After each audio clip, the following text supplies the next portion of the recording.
Hello, and welcome back to 4th edition. Today we're going to be covering Heroes of the Forgotten Kingdom.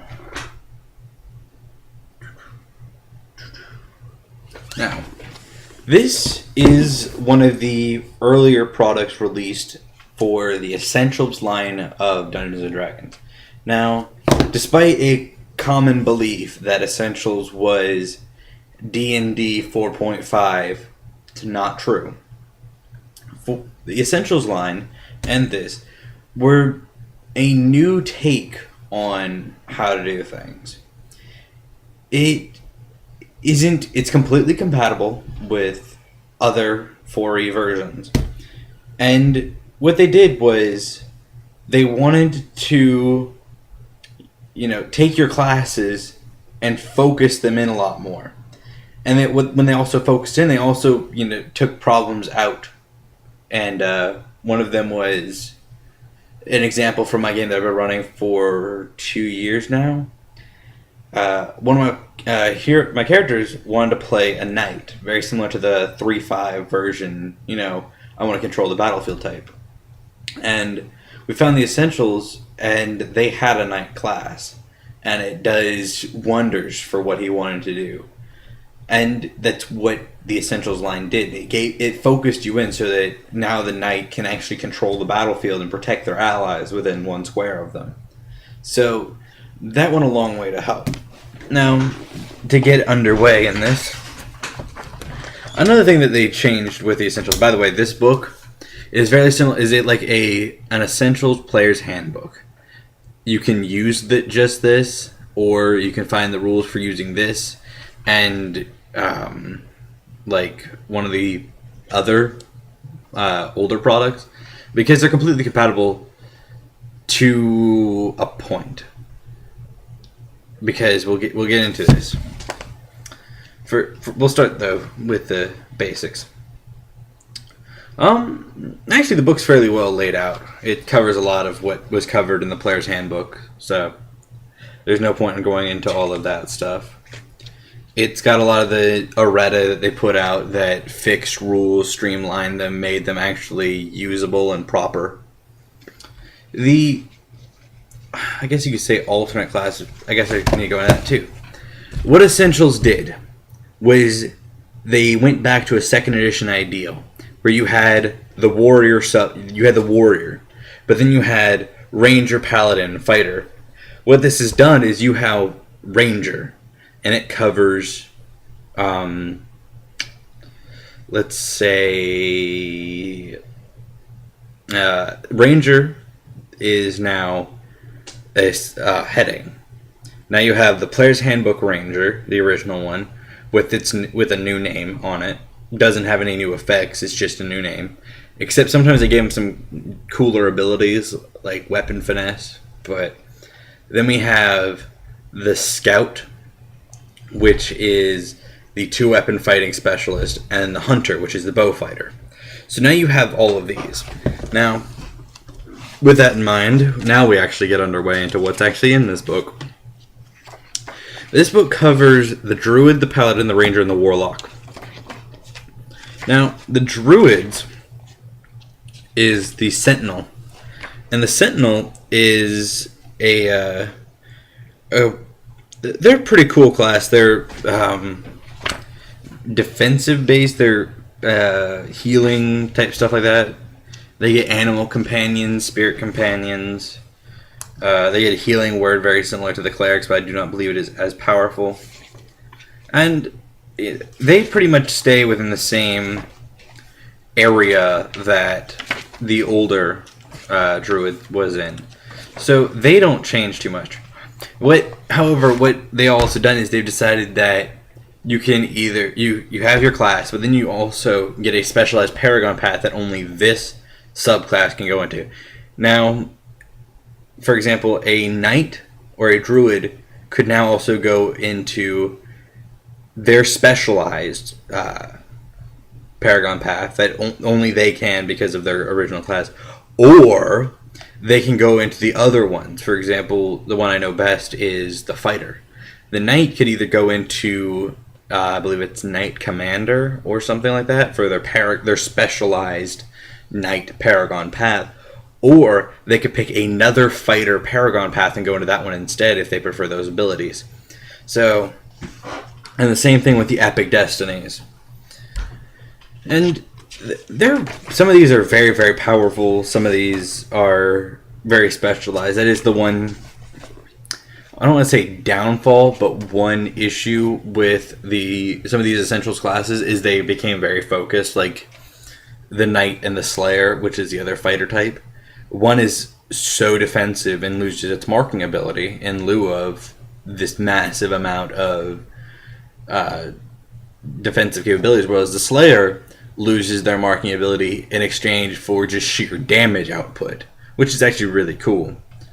But it's up to you. Once you picked one of these, though, you don't necessarily get a lot of room to break free out of them, which, I mean, the only way is feats and some utility powers, which isn't necessarily bad, but it's more back to the 3-5, 4E level of customization. You know, two of the same thing might have a lot of similar abilities. We move into the Paladin, which it has theirs as the Cavalier, which are warriors that embody a certain virtue. Now in this, the virtues are sacrifice and valor. And each one of those gives them special abilities. Think cleric domain types from old, where a cleric of fire would have different abilities than a cleric of, the sun or death or something. They're not necessarily better, but they follow different paths. And these are one of the melee classes are one of the ones that fall into that category, that trap of being very specialized. They don't get a lot of room to break out of their chosen path. It doesn't make them bad. I mean, I actually like the Cavalier. And moving on through, then you get your virtue powers, which you see throughout. Then move into the Ranger and the Hunter, and they're bow fighting. I'm just gonna blast through some of these because, well, whereas they're really cool, some of them aren't as fascinating to me. One of the things they did for the Ranger and the Scout and Hunter was they gave them a lot more options for positioning, like stances, so that you could do more, like, where's one? I just saw one. Aspect of the Pack Wolf. You assume a stance, blah, blah, blah. You do not provoke attack of opportunity when leaving in the squares adjacent to your allies. When you make a basic attack against an enemy adjacent to two or more of your allies, you gain a +1 bonus to your attack roll. You gain a power bonus to the damage roll against that enemy. The opponent equals the number of allies adjacent to the enemy. So, I mean, you get kind of things like that. I know I just blasted through that, but moving on. Now we get to the thing that is actually the entire reason I bought this book. I didn't look at anything else except the Warlock in this book. It was the driving force behind me buying this, because what they've done with the Warlock, and it's just, they've made two classes. The Hex Players is the one I really bought it for. I don't think there actually is another Warlock in this book. No, I do not believe. Nope. You get two packs with the Hexblade, and one of the things about the Hexblade is you can summon a weapon to your hand. You just out of thin air, you're like, and you've got this weapon designated by your pact. And aside from that, they actually stay fairly. They become more melee oriented as opposed to their Player's Handbook versions. But one of the really cool things is they went a lot of summoning, it seems like, in this Essentials line. So one of the things the Infernals can summon, the Infernal Pact, is an imp at level 9, I believe it is. They get to summon an imp to fight with them at level 9, and this imp hates them. So for role-playing purposes, this imp despises them and would follow any order in an attempt to get itself killed and just put back in the abyss or hell or wherever you choose, just so he doesn't have to listen to his orders anymore until he's resummoned. So that's just a really fun one. Spine Devil Lackey is what it is, actually. But then, at level 25, a Hexblade Warlock gets the ability to summon a Pit Fiend Servitor, essentially the shadow of a Pit Fiend, and by summoning so, makes enemies with said Pit Fiend. So it's another really cool one. And then they get their Epic Destinies. Let me move on into the races. Now, they didn't introduce any new races except the Drow they brought into the core. But the biggest thing they changed was no longer do races have just, they get +2 to 2 stats that were preset. Now you get a +2 to 1 stat definitely, and then you get an option from 2 for your second, which makes sense to an extent because you could, like for example, Dragonborn +2 to Charisma, and then either +2 to Strength or Con. So that makes a little bit of sense. Do you spend your time fighting or enduring, training? Dwarves, their base is Constitution. You get a choice of Wisdom or Strength. Are you studious or do you train to fight? And then we move. That's really the big thing they changed. They gave Drow +2 to Dex, and then either Wisdom or Charisma. And then half elves have got Con. I don't know why. And then Wisdom or Charisma. And then half orcs are Dex, and then Strength or Con. And then finally, I believe, is the human, which gets +2 to 1 ability score of its choice. They didn't change that. All they changed for them was they gave them they get to trade out their bonus at will power for an encounter power called Heroic Effort, which you miss on an attack roll or fail a saving throw, you gain a +4 bonus on your attack roll or saving throw. So I'm a big fan of that. I like that.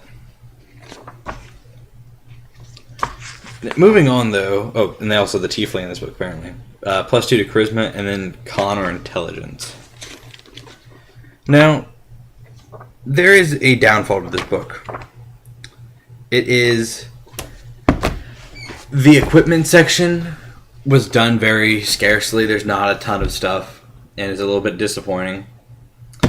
And the feat section is super scarce. Like, the feat section is just like a handful of core-styled feats that have no real flavor, like weapon expertise and stuff like that. There's not a lot of flavor in this book and its brethren book, The Heroes of the Fallen Lands, which detailed the cleric, the wizard, the rogue, and the fighter.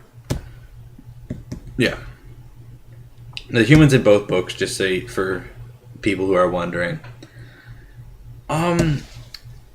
If I had to guess, this book is about $20, and for the information contained in it, it's a lot of awesome classes for NPCs, and honestly for a lot of players too. There's a lot of really cool ones, but this book alone, I think, would be a bad introduction for anyone to play D&D with.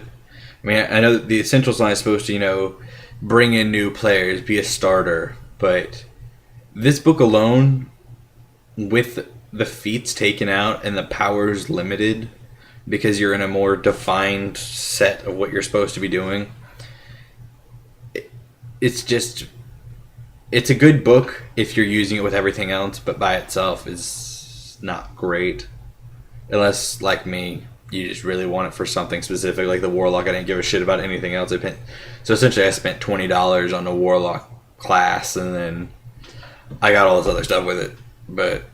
So ultimately, I think it's a fairly good book. I think now on Amazon you can pick it up for about $13, I think, roughly, brand new. But the next book we'll detail will actually be 2 books. We're going to do the Rules Compendium and the Monster Vault, because the Rules Compendium is, as the name implies, and the Monster Vault's the new monster manual for Essentials. So I'm just going to detail both those together, so it's actually a decent length video. So until next time, have a good one.